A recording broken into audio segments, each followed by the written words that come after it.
Today we have the pleasure of speaking with Magdalena Mook, CEO of International Coaching Federation, a globally recognized leader in the coaching industry.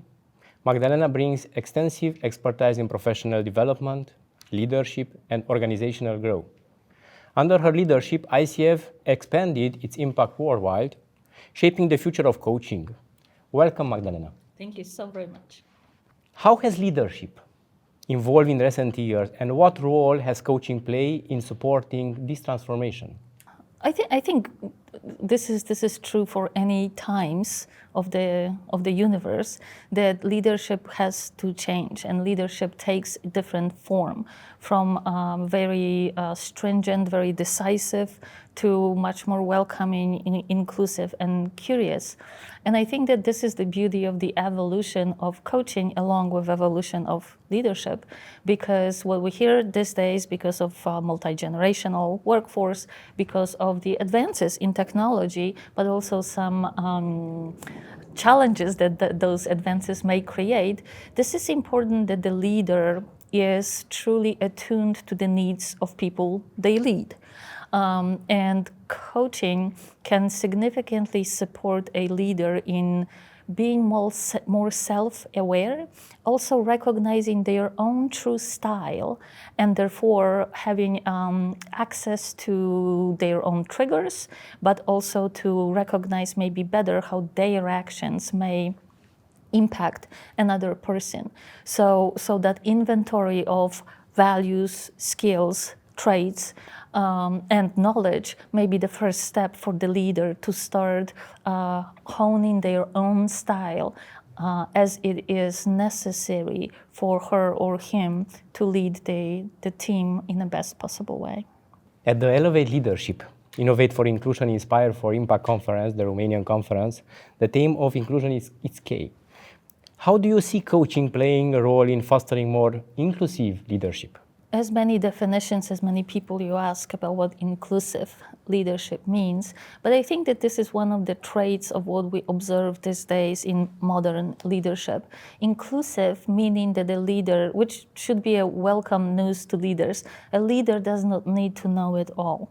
The leader is the one who knows who to bring to the table, and a leader is the one who knows what additional questions to ask. Coaching can help leader be prepared for that role rather than the previous style of leadership, command and control, and maybe being very uncomfortable in always having to know. Nowadays, it is more of a facilitating of a conversation, which I also need to add that does not mean that the leader is foregoing their managerial responsibility. Not at all. The leader is the one who listens, who inquires, who gathers all the information, but ultimately a decision is that of the leader. And coaching, again, in turn, can help a person to be decisive when all the information or all information possible is being collected and is being analyzed. As the CEO of ICF, International Coaching Federation, what trends do you foresee shaping the future of leadership and coaching over the next 5-10 years? I think as we're looking into demographics of people who will become a workforce, who already are, so we already talk about the Gen Z, millennials now, the alphas, but let's not forget that people live longer and are productive longer, so I presume that the multi-generational and multicultural workforce will continue to be just the reality of our everyday. That calls for leaders being more agile. That calls for leaders to be more curious. I am absolutely not suggesting that we all have to adapt to every single facet of a new environment that we're in. We are a part of that environment as much as the other person, but we need to be open and curious about what we can learn and what we can learn together. So I think that the leadership will continue to be an open one, the one which also does invite technology solutions when necessary, and yet always keeping that human connection between the individuals. And moving forward to tough decision. Leadership often requires making this tough decision. How can coaches support leaders in developing resilience and making impactful ethical choices? Resilience, in fact, can be built, and it is typically coming from real life experience. And it is this reflection on how individual reacted to maybe adverse circumstances, how they seek support, where they found that support, and can it be replicated. It is also learning more about your own style and not to be upset or annoyed if others working with you react differently. And yet, as you said, the decisions have to be made, and sometimes they are difficult decisions. As long as we know what are the criteria under which those decisions are made, and as long as we know of what ultimate impact we want to get, I think that the framing, very transparently framing a decision in those conditions is something that helps making a decision. One has to be ready that it's not going to be popular. Especially in large organizations, basically no matter what decision is made, somebody will be upset. And it is important for a leader not to ignore that upset, but in turn being able to explain why the decision was made that maybe took the organization towards a slightly different direction. It is a respect for other person and their thinking that may help that leader to take hard decisions because they have to be made. Mm-hmm. About elevate leadership. This topic suggests a strong connection between leadership and personal growth.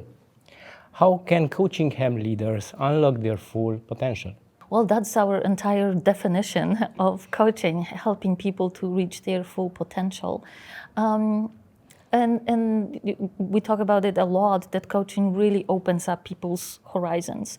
And it opens up their willingness and even curiosity for learning beyond what they already know, learning beyond maybe what is the core business for that particular individual.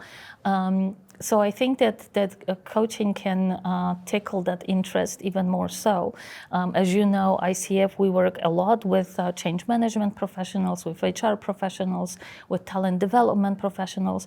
These are not coaching organizations, but these are organizations that are operating on the periphery of coaching, and conversely, they're utilizing coaching for their own good. So by expanding the horizon of where we coaches work, who we support, and what their basic needs are, I think can create that leader that is continuously looking for new dimension of their work, and inevitably learning themselves and growing themselves. At ICF conference, we discuss about ecosystem, which play a crucial role at globally. What do you think? Where can the ICF Romanian chapter have the most impactful point within this framework? The conversation about environment, of course, all ESGs about environment in particular are happening everywhere, and this is a beauty and a little bit of a difficulty with large-scale systemic issues. Because there are things that can be done at the very local level, and sometimes they have greater impact and more sustainable impact than some huge initiatives organized at the level of largest humanitarian organizations. So starting in your backyard, as we say, may actually be the best way to gather people's engagement in the cause, to gather what people have to offer without giving them solutions, and to actually energize a larger community. We as coaches chapter alone can do a lot, but what we can do is to ignite that interest in supporting certain causes that have lasting sustainable impacts on societies and environment. I like this ignite and how we think globally and act locally somehow. And finally, what would be your advice to aspiring leaders of coaches from Romania who want to make a real impact, both also locally and globally. What I often do discuss with our colleagues is become, and I think just about every member of ICF is that, become ambassador for coaching, become ambassador for quality in coaching, become ambassador naturally for ICF. When not only at the beautiful conference here, but when we talk to your clients, make sure that they are proudly seeing that badge, and make sure that they have the choice of quality service rather than perhaps being not fully satisfied with the service they receive from somebody who's not as well prepared to offer coaching. And we have some research about the so-called ripple effect of coaching. Don't forget about it, because typically when you work with one individual, that individual suddenly starts using a little bit different language, and they talk to their colleagues, they talk to their family, to their communities, churches, you name it.